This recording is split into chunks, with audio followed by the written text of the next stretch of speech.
Salam, saudaraku yang dikasihi Tuhan.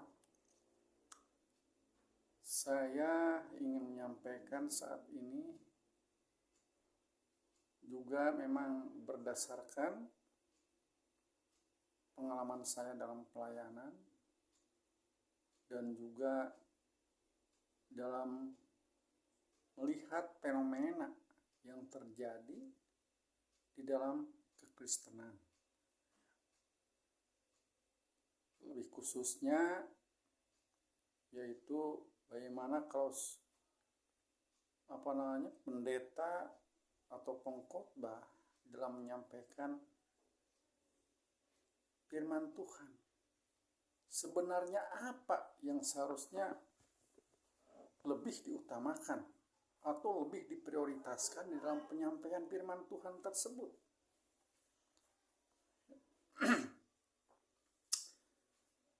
Berdasarkan penyelidikan saya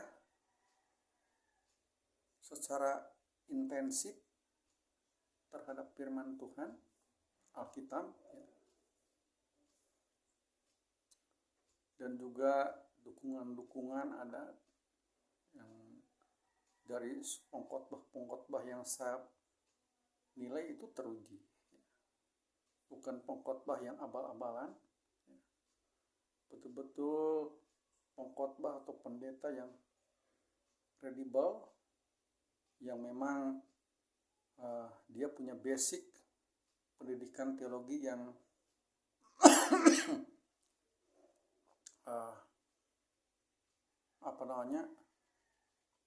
mantap, ya, bisa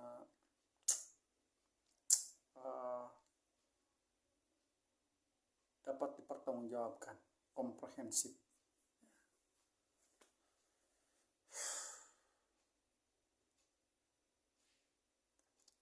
Apa yang sebenarnya, ya seperti tadi, ya, apa yang sebenarnya yang harus pengkhotbah atau pendeta di atas mimbar lebih diutamakan, lebih diprioritaskan untuk disampaikan. Kalau kita melihat dari pernyataan Rasul Paulus di 2 Timotius 3 ayat 16, dikatakan bahwa yang segala tulisan yang diilhamkan Allah memang bermanfaat. Pertama, untuk mengajar. Dan yang kedua, untuk menyatakan kesalahan, memperbaiki kelakuan, dan untuk mendidik orang dalam kebenaran. Saya hanya mengelompokkannya dalam dua hal ini. Memberikan pengajaran yang sehat, ya, pengajaran yang benar, yang jangan ngaco-ngaco, yang jangan asal-asalan, yang keliru, salah, bahkan menyesatkan. Kalau seorang pengkhotbah atau menyampaikan bukanlah dari firman Tuhan pengajaran yang sehat, tetapi yang keliru, yang salah, yang menyesatkan, siap-siap saja dia itu nanti diminta pertanggungjawabannya oleh Tuhan Yesus pada kali yang kedua. Itu dia. Yang kedua, menyatakan kesalahan, memperbaiki kelakuan, dan untuk mendidik orang dalam kebenaran. Saya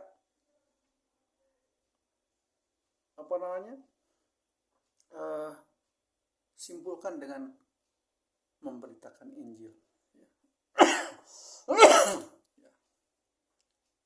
Memberitakan Injil. Injil itu apa? Dari bahasa Yunaninya itu Euangelion. Artinya kabar baik tentang kematian dan kebangkitan Kristus Yesus untuk menebus segala dosa manusia. Ini dia.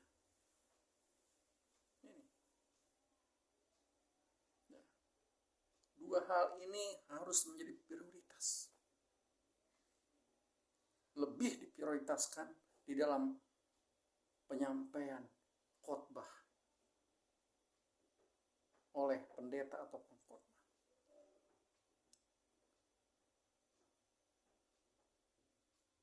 Kita lihat juga contoh bagaimana orang-orang yang diutus oleh Allah ya, di perjanjian lama, para nabi ya, diutus kepada bangsa Israel atau kepada bangsa-bangsa di luar Israel seperti Yeremia, Yesaya dan lain-lain itu. Dia tidak menyampaikan hal-hal yang lain-lain, hanya tentang bagaimana kebobrokan moral mereka, kejahatan atau dosa mereka itu ditegur, diperingatkan supaya mereka bertobat kepada Allah yang hidup dan benar, Allah yang sejati, yang kalau dalam perjanjian baru itu dikenal hanya di dalam dan melalui Yesus Kristus saja. Kemudian Yesus Kristus juga awal pelayanannya, dia meneruskan apa yang diserukan oleh Yohanes Pembaptis di Matius 3 ayat 2. Bertobatlah sebab kerajaan sorga sudah dekat. Itu diucapkan oleh Tuhan Yesus di awal pelayanannya setelah Yohanes Pembaptis ditangkap oleh Herodes ya.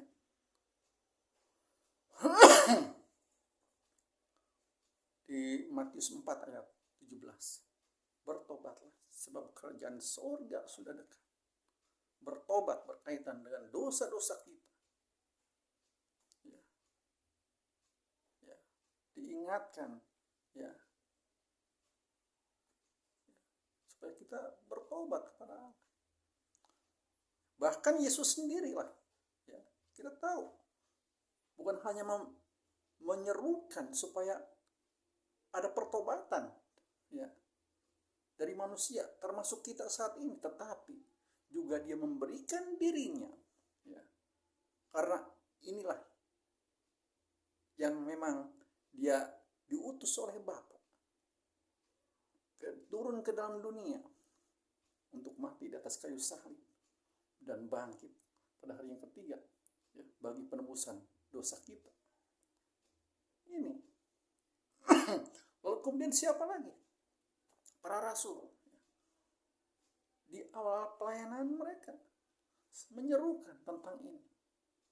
Bertobatlah dari segala dosamu dan percayalah kepada Yesus Kristus, karena dialah satu-satunya juru selamat untuk segala dosa kita ini. Supaya kita berpindah dari kebinasaan kekal di neraka ke masuk dalam hidup kekal bersama dengan Tuhan di surga. Ini ya. Jadi inilah ya, yang harus tidak ada perubahan dari dulu sampai sekarang. Ya.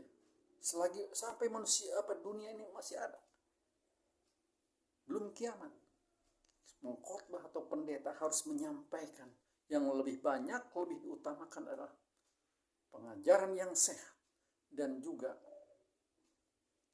memberitakan Injil, menyatakan kesalahan mereka, ya, memperbaiki kelakuan mereka dan mendidik mereka dalam kebenaran. Ini dia, ya. Bukan hanya di luar sana, ya, di luar gereja Tuhan, ya, di luar komunitas yang katanya orang Kristen. Injil harus disampaikan, diserukan pertobatan, diperingatkan mereka agar mereka bertobat pada Allah yang hidup dan benar di dalam dan melalui Yesus Kristus. Tetapi juga di atas mimbar, karena di dalam kekristenan, ya, orang-orang Kristen. Kenapa ini harus lebih diutamakan juga? Karena faktanya banyak orang-orang Kristen yang masih hidup bergelimang dengan dosa. Semakin mereka intensif ya dalam berbuat dosa, mereka ke gereja ya. Mereka memuji Tuhan. Mereka mulutnya berkata hal-hal yang rohani, penyembahannya ibadah roh apa seperti malaikat begitu. Tetapi hidup mereka sehari-hari hidup dalam bergelimang dosa, ada bohong, sombong, ada iri hati, ada keserakahan, ya, ada mencari kekayaan lewat meminta kepada dukun, kepada kuburan-kuburan, ziarah ke makam-makam katanya orang-orang yang dikenal oleh umum suci, orang-orang sakti.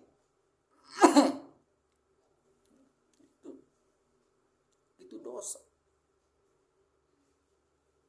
Tuhan tidak bisa ditipu. Sekalipun ibadah seperti malaikat, rajin ke gereja, tetapi kalau hidupnya bergelimang dosa, itulah maka dari itu pendeta, pengkhotbah di atas mimbar, semakin jemaat bergelimang dosa, semakin umat Kristus bergelimang dosa, maka itu juga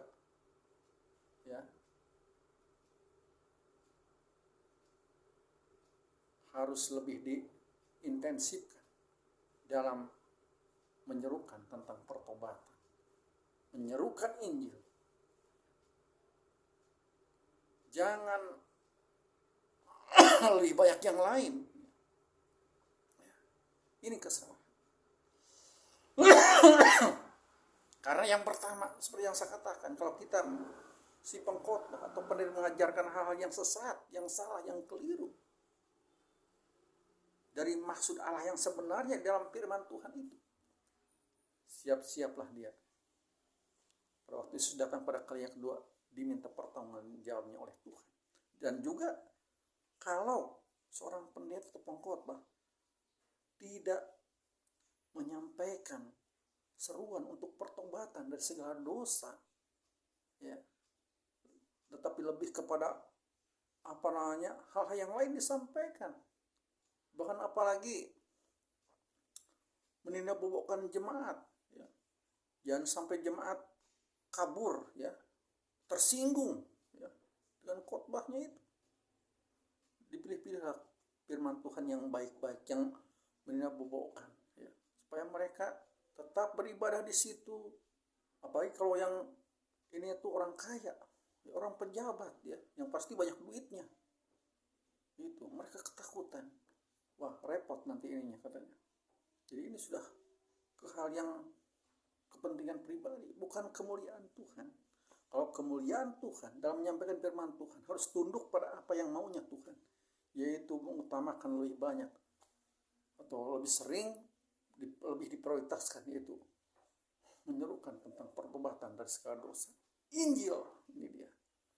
Ya, memang itu. Dan itu nanti kalau itu pendeta itu tidak lebih banyak mengkhotbahkan Injil di atas mimbar, maka juga sama. Siap-siap dia. Nanti pada waktu Yesus datang pada kali yang kedua, yang kita tidak tahu itu, dia diminta pertanggungan jawabnya oleh Tuhan. Dia diadili oleh Tuhan. Siapa yang bisa tahan? Kalau di hadapan hakim manusia, kita mungkin bisa tahan lah. Kita bisa membebaskan diri, melepaskan diri. Tapi di hadapan Yesus yang adalah Allah pribadi kedua dari Allah Tritunggal itu, tidak ada, gemetar, tidak bisa berbuat apa-apa. Ya. Saya yang mengalami juga bagaimana saat lebih tunduk kepada apa yang maunya Tuhan dalam firman Tuhan, mengajarkan pengajaran yang sehat, dan juga memberitakan Injil, menegur, menyatakan kesalahan dari jemaat Tuhan. Ya. Ya. Konsekuensi yang saya terima, mereka tersinggung, mereka menolak, mereka tidak menerima, ya. Dan mereka juga ada, ya, yang tidak mau beribadah lagi di dalam pelayanan saya. Tidak apa, yang penting saya tidak terhutang kepada Tuhan. Yang terhutang kepada Tuhan itu, ya, adalah pengkhotbah atau pendeta yang menyampaikan dari firman Tuhan hal-hal yang lain. Hal-hal yang bukan tentang menyerukan, memperingatkan tentang dosa, kesalahan jemaat. Itu terhutang di mata Tuhan, kepada Tuhan. Kalau saya tidak. Kalau saya sudah menyampaikan tentang Injil kepada jemaat, urusan dia dengan Tuhan. Itu dia. Kalau dia jemaat itu menerimanya dengan rendah hati, rasa syukur, kemudian dia bertobat, ada kasih Tuhan kepadanya, ada keberkatan Tuhan. Tapi kalau menolak apa yang disampaikan oleh seorang pengkhotbah yang memberitakan tentang Injil, memperingatkan atas kesalahan dan dosa mereka supaya mereka bertobat,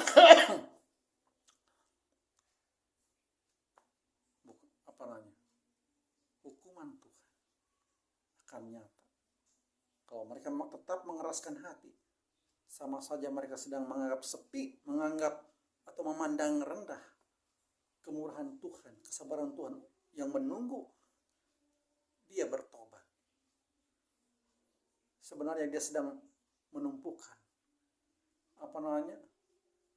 dengan bergelimangnya dosa, dan semakin dia berdosa dan mengeraskan hati, tidak mau diperingatkan, khususnya oleh hamba Tuhan di atas mimbar, dia sedang menumpukan murka Tuhan. Itu ada di Roma 2 ayat 4 sampai ayat berapa sekian itu ada. Itu dia. Ini biarlah apa yang saya sampaikan ini boleh menjadi perenungan buat kita, umat Tuhan, agar kita tidak bermain-main dengan dosa. Karena pada dasarnya kita yang adalah orang percaya kepada Yesus, komunio fidelium, orang-orang yang beriman pada Kristus juga disebut orang kudus, komunio sanctorum. Kita sudah dikuduskan dari segala dosa kita oleh darah Kristus. Maka dari itu, saat kita menjadi orang Kristen, mari kita tunjukkan hidup dalam kekudusan menurut standar Tuhan, menurut standar dari firman Tuhan. Kudusan itu dengan menjauhkan dari hidup kita segala hal yang berbau dosa. Dan kalaupun kita jatuh ke dalam dosa, segera kita bertobat kepada Tuhan, minta ampun kita kepada Tuhan, maka Tuhan pasti mengampuni kita. Ingat seperti apa yang dikatakan oleh 1 Yohanes, di surat Rasul Yohanes, di 1 Yohanes 1 ayat 9. Puji Tuhan. Dan juga khususnya bagi para pengkhotbah pendeta, mari, kalau kita tidak mau nanti pada akhir pelayanan kita ditolak oleh Tuhan, kita diadili oleh Tuhan, kita diminta pertanggungjawabnya oleh Tuhan, itu kalau kita tidak mau seperti itu, mari kita ajarkan pengajaran yang sehat dari firman Tuhan. Dan yang kedua, kita lebih banyak untuk memberitakan Injil. Tuhan Yesus memberkati kita semua. Amin.